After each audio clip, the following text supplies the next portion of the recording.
বাংলাদেশের লক্ষ লক্ষ ভাইয়েরা মনে করে বোনেরা বাড়ির মধ্যে ভাগ পাবে না, বোনেরা ঘরের মধ্যে ভাগ পাবে না, বোনেরা শুধু পাইবে ওই বিলের মাঝখানে জমি।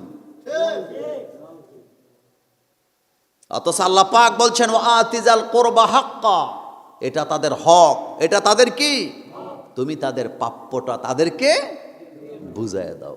তুমি আরেকজনের জিনিস নিয়ে ফুডানি করে লাভ কি?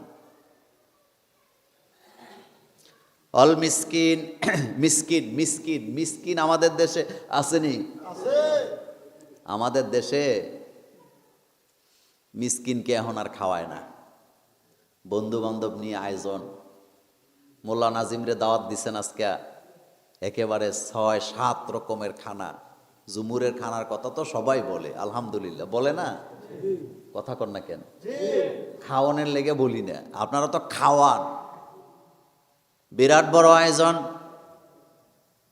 কিন্তু একটা মিসকিন আইসা যদি সকালবেলা রান্নার পরে বলে আমার কিছু খানা দেন, দমকি দিয়া কয় তুই বুঝি আর সময় পাইলি না, এখন নিয়ে আইলি খাওয়ার চাওয়ার জন্য, এমন দমকি দেওয়ার লোক আছে না? না, জাহান নামে যাওয়া লাগবে।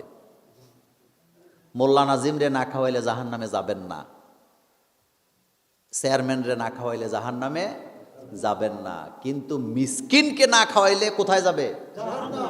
এটা কোরআনে আছে না? জাহান নামে যাওয়ার সবচেয়ে বড় 2 কারণের একটা হলো মিসকিনকে যারা খেতে দেয় না তারা জাহান্নামী। রাসূলুল্লাহ সাল্লাল্লাহু আলাইহি ওয়াসাল্লাম হযরতে উম্মে সালমা রাদিয়াল্লাহু তাআলা আনহার ঘরে ঢুকলেন, ঢুকে বললেন উম্মে সালমা ঘরে কি খাবার আছে নাকি? কয় রাসূল আছে, খাবার আপনার জন্য রাখছি।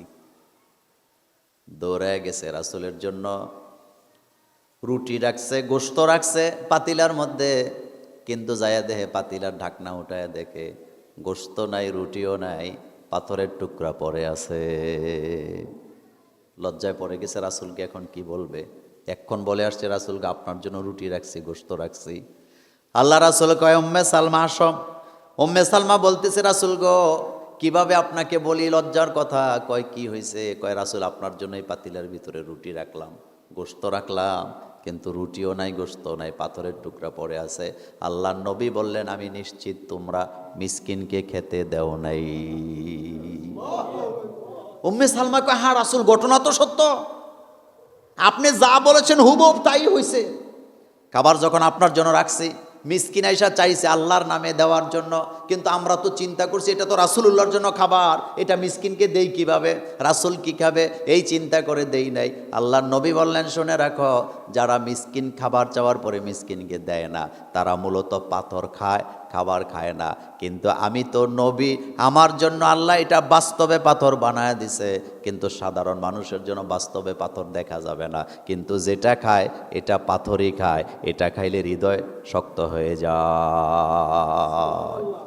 আপনার বাড়িতে আয়োজন করছেন, ভিভিআইপি মেহমান আসবে, আপনার বাড়িতে খাবারের আয়োজন করছেন, ভিভিআইপি মেহমান আসবে, এমন অবস্থায় যদি মিসকিন এসে চায়, কোনো গরিব যদি আপনার কাছে খাবার চায়, ভিভিআইপি রে কোনো পাত্তা নাই, আগে মিসকিনকে অবশ্যই খেতে দিতে হবে। যদি না দেন জাহান্নামে যাবেন। নামাজ না পড়লে যেমন জাহান্নামে যাওয়া লাগবে, মিসকিনকে খেতে না দিলে সেম কন্ডিশনে সেম ভাবে জাহান্নামে যাওয়া লাগবে। কত বড় মারাত্মক কথা! এ কথা কার?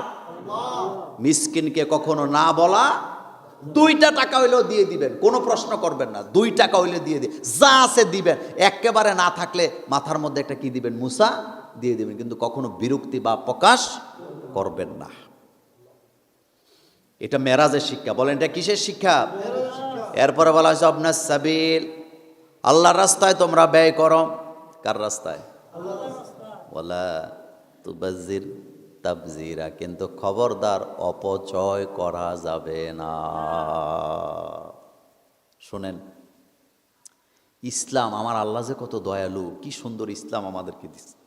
আল্লাহ পাক বলছে তুমি যখন দান করবা নিজের জন্য কিছু রাখা নিবা, পুরাটা দিও না। এমন ভাবে দান করা যাবে না যে নিজের সবটুকুন দিয়া পরে আবার আপনি আরেকজনের কাছে হাত পাতা লাগে। তো এর চাইতে সুন্দর কথা আমাদের জন্য আর কেউ কি বলে? কি কথাটা আল্লাহ পাক বলছেন, দান করবা তবে সবটা না, তোমার যেটা লাগে সেটা রেখে বাকি উদ্ধৃত থেকে দান। তবে দান করতে যায় এমনভাবে কইরো না যে এরপরে তোমার কাছে আর নাই। শোনেন, মানুষে দান করে অনেক সময় নামের লেগে। আমার গ্রামের একটা ঘটনা বলি, তারাবি নামাজের টাকা উঠাইতেছে। কিসের টাকা? তো গ্রাম তো ইদানিং কিন্তু গ্রামের মধ্যে টাকা দেওয়ার একটা প্রতিযোগিতা মসজিদের মধ্যে থাকে, কার নামের পরে বেশি টাকা। কারণ টাকা তো অভাব নাই, এখন বিদেশ থেকে টাকা আসে। তো এইরকমের একটা লোক, তিনি বললেন আমার নাম যদি এইভাবে লেখো, মনে করেন হাজি যদি লেখো, আমি সবচেয়ে বেশি টাকা দেব। তো কত দিবেন? 20,000 টাকা দেন। তো 20,000 টাকা কেউ তারাবি নামাজে দেয়? আরেকজন কয় লেখ হাজি সাহেব, এদের নাম হাজি লেখ। লিখছে, 20,000 টাকা ওয়াদা করছে। গড়ে যখন গেছে, গড়ের বুঝেন তো, দিছে আর কি ডলা নেই। কয় হাজি লেহনের লেগে তুমি 20,000 টাকা চান্দা লেহাইছো, একটা কথা হইল না। এখন এই লোক আমার পিছে পিছে ঘুরতেছে, কয় ভাই একটা সমস্যা তো হয়েছে। আমি কই কি? কয় নামের লেগে তো লেখছি জোশের ঠেলায়, কিন্তু এখন তো ঘরে যায় সমস্যা। শোনেন, আপনার যতটুকুন তৌফিক আছে আপনি অতটুকু দিবেন। আমি কিন্তু কোনো মাহফিলে কালেকশন করি না, এটা আমার দিয়া পারে না কেউ, কখনো পারে না। বড় জোর একটা রুমাল দিই, এর বেশি না। আমি কালেকশন করি না, আমি বলেই দিই আমি কালেকশনের বক্তাও না। এবং মাহফিল নেওয়ার সময় আমার সহকারীরা বলে দেয় উনি কিন্তু কালেকশন করবে না, আমি পারি না এটা। এবার শোনেন,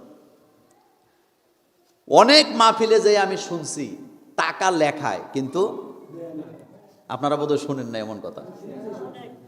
লেখায় প্রতি বছর লেখায়, কিন্তু আচ্ছা বলেন এই লেখানির কোনো দরকার আছে? আপনি যেটা পারবেন এটা লেখায়েন, এত বাহাদুরি দেখাবার কোনো দরকার। শোনেন, আপনি অন্তর থেকে যদি 1 টাকাও দান করেন, এই 1 টাকা 1 কোটি টাকার চেয়ে বেশি সওয়াব আল্লাহ আপনাকে দিবে। কারণ সওয়াব কার হাতে? তাইলে মেরাজের 3 নাম্বার শিক্ষা হলো আত্মীয় স্বজনের হক কি করতে হবে? দিয়ে দিতে হবে।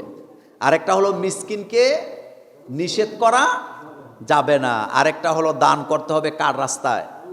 আল্লাহ পাকের রাস্তায়। তবে এমনভাবে দান করা যাবে না নিজের সব কি হয়ে যায়, শেষ হয়ে যায়। এবার আল্লাহ পাক মেরাজের 4 নাম্বার শিক্ষা দিচ্ছেন আমাদেরকে, ইন্নাল মুবাজ্জিরিনা কানু ইখওয়ানাশ শায়াতিন। যারা অপচয় করে তারা হলো শয়তানের ভাই। আমাদের বিয়ার অনুষ্ঠানগুলোতে অপচয় আছে না? না, কত গোস্ত ফালায় দেয়, কত গোস্ত ফালায় দেয়, খায় না। নেওয়ার সময় শোনেন, আপনারা যারা খাওয়ান মানুষকে কখনো দিবেন না জোর করে, সামনে দিয়ে রাখবেন, যারটা সে নিয়ে খাক। যতটুকু পারে ততটুকু নিবে। খাবার জোর করে দেওয়ার মধ্যে কোনো কল্যাণ নাই। কারণ বেশি খাওয়ার মধ্যে কল্যাণ না, কম খাওয়ার মধ্যে কল্যাণ। তা আপনি তো তারে সব দিক থেকে ক্ষতি করতেছেন। 1 নম্বরে যে আয়োজন করলো বেশি দিয়ে তার ক্ষতি করলেন, আরেকটা হলো যারে ধাক্কায় খাওয়াইছেন হেতেরে জনমের মতো খাওয়াইয়া নষ্ট করে দিলেন। ইসলামে খানা কম খাবে না বেশি খাবে? যারা শোনেন, আপনি মানেন না মানেন, কম খাবেন যত সুস্থ থাকবেন তত। আর খাইতে খাইতে খাইতে খাইতে গণেশের মতো, হ্যাঁ কিসের মতো, এই শরীর কখনো সুস্থ। আপনারা দেখতে কয়েকদিন নাদুস নুদুস লাগবে, কিন্তু কয়দিন পরে আপনি বাতিল হয়ে যাবেন। আপনার দিয়ে আর কোনো কাজে কি লাগবে না। তাহলে মেরাজের 4 নাম্বার শিক্ষা হলো, খবরদার কি করা যাবে না, অপচয় করা কোনো ক্রমেই না। অপচয় শয়তানের ভাই। অপচয় কিসের ভাই? এই যে আস্তা মুরগা একটা রান্না করে দেয়, এটাও অপচয়। এটা নামের লেগে দেয়, এটা খায়নি কেউ। একটা মানুষ বুঝি একটা মুরগি খাইতে পারবো, কিন্তু দেয় কি না? এটা না দিলে রাগ করে, কয় একটা আস্তা মুরগিও। শোনেন, বরকত কমছে কেন, একটা পয়েন্ট দেয় গুরুত্বপূর্ণ। আগের দিনে মহিলারা মুরগি যে কাটতো, রান্না করতো, মুরগিটা ছোট ছোট করে পিস করতো। কথা কর মুরব্বীরা, কি করে করতেন? ওই তরকারিটার মধ্যে বরকত ছিল কি ছিল না? আর এখন মুরগি কাটে আস্তা আস্তা রান। আপনি যদি বলেন আস্তা রান দিও না, কবে হ্যাঁ এটা একটা খানা হইল নি, মানুষের পাতে দিবটা কি? আইন অনুযায়ী বসায় কইছে, বোন সব কিছুতে তোরা বাঘ পাবি, দর তোদের বাঘটা তোরা নিয়ে যা, আমি তোদেরটা দিয়া আমি মুক্ত হইতে চাই, এরকম বলার লোক লাখে একজনও নাই নাই নাই